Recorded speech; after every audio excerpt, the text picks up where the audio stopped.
Hi అండి. Megastar Chiranjeevi గారి 'Tagore' cinema గుర్తుందా? ఆ సినిమాలోని లాస్ట్ సీన్‌లో చిరంజీవి గారు ఎంత బాగా మాట్లాడతారో కదా! ఆ మాటలంటే నాకు చాలా ఇష్టం. ఎప్పుడు వింటూ ఉంటాను. సో, ఒక్కసారి ఆ మాటలను ఆయనలా కాదు, అది ఎవరి వల్ల కాదు. సో, ఒక్కసారి ఆ మాటలను మీకు వినిపించాలి అనుకుంటున్నాను. So, please. ప్రస్తుతం సొసైటీలో ఉన్న మెయిన్ ప్రాబ్లమ్ లంచం. అదే నా ఆవేదన. సగటు భారతీయుడి ఆవేదన.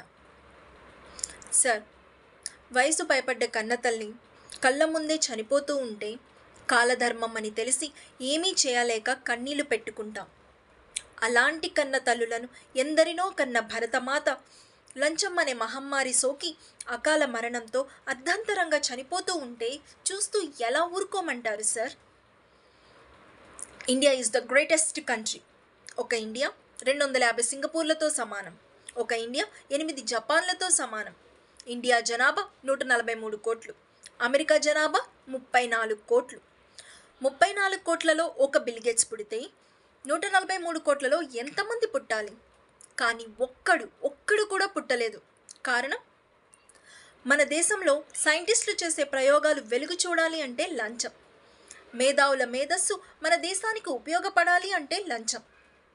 అందుకే భవిష్య బిల్గేట్స్ మన దేశం వదిలి పరాయి దేశం వలసిపోతున్నారు. అక్కడ రాణిస్తున్నారు. చెప్పులు కుట్టుకునే అబ్రహం లింకన్ అమెరికా అధ్యక్షుడు అయ్యాడు. కానీ మన దేశంలో అలాంటి అబ్రహం లింకన్లు ఇంకా చెప్పులు కుట్టుకుంటూనే బతుకుతున్నారు. కారణం లంచం. మన దేశంలో అడుగడుగునా లంచం. మున్సిపాలిటీ నీళ్లు రావడానికి లంచం, ఇల్లు కట్టడానికి లంచం, కరెంట్ ఇవ్వడానికి లంచం, ఆ కరెంటు తీయకుండా ఉండడానికి లంచం, రేషన్ కార్డుకి లంచం, రేషన్ తీసుకోవడానికి లంచం, రైతులకు రుణాలు ఇవ్వడానికి లంచం, ఆ రుణాలు తీర్చలేని పరిస్థితుల్లో ఆస్తులు నిలుపుకోవడానికి లంచం, హాస్పిటల్లో బెడ్కి లంచం, తినే బ్రెడ్కి లంచం, ఆడపడుచు ఆపరేషన్ లేకుండా సుఖంగా ప్రసవించడానికి లంచం, బర్త్ సర్టిఫికెట్కి లంచం, డెత్ సర్టిఫికెట్కి లంచం, మనిషి పుట్టిన దగ్గర నుంచి చచ్చిన దాకా లంచం లంచం లంచం. అగ్గి పెట్టెల దగ్గర నుంచి రైలు పెట్టెల దాకా అవినీతి నడుస్తూ ఉంటే బ్రతుకు రైలు ఏ పట్టాల మీద నడపాలి సార్?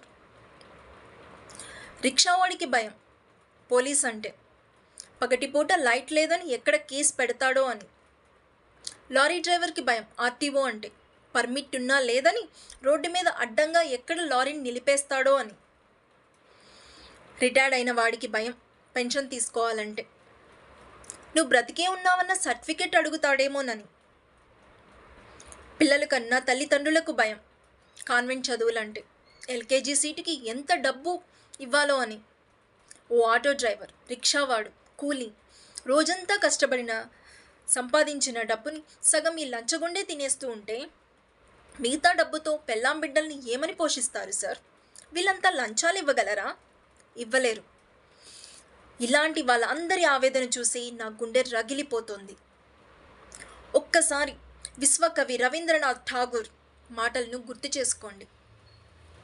ఎక్కడ మనసు నిర్భయంగా ఉంటుందో, ఎక్కడ మనిషి సగర్వంగా తల ఎత్తుకుని తిరగలడో, ఎక్కడ ప్రపంచం ముక్కలు ముక్కల ఇంకిపోదో, ఎక్కడ చదువు విజ్ఞానం ఈ మూఢనమ్మకాల్లో ఇంకిపోదో, ఎక్కడ ఒక మనిషి తోటి మనిషిని దోచుకోడో, అక్కడ అలాంటి స్వేచ్ఛా స్వర్గంలోనికి భగవంతుడా నా ఈ దేశాన్ని మేల్కొలుపు అంటూ ఆయన గీతాంజలి రచించారు.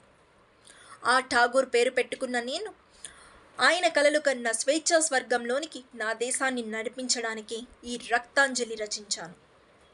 జై హింద్. Thank you.